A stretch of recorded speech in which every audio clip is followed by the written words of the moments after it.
પ્રભુ જ છે. પ્રભુ શંખ ચક્ર ગદા પદ્મ ધારણ કર્યા છે અને ભીષ્મ પિતામહે એમનું સ્વરૂપનું દર્શન કરીને એક જ વાત પૂછી છે. આંખેથી અશ્રુ વહ્યા જાય છે.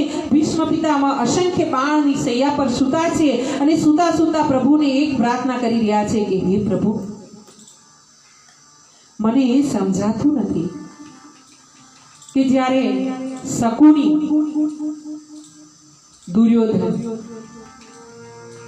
કે કોઈ બીજો કોઈ કૌરવ કુળનો દુશાસન હોય તો એ બધાને તમે એક જ પ્રહારમાં એમનો ઉદ્ધાર કર્યો છે, પણ મારા માટે આ અસંખ્ય તીર અને એ પણ મારા પોતાના વાલા વ્યક્તિઓ દ્વારા મરાયેલા છે. પ્રભુ મને એ બતાવો મારા વાલા કે મને આટલા બધા અસંખ્ય તીર મારવાનો અર્થ શું છે?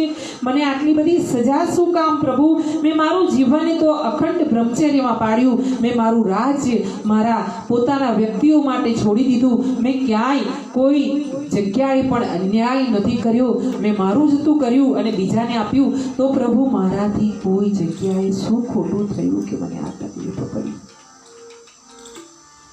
ત્યારે પ્રભુ મંદ મંદ હસ્યા છે.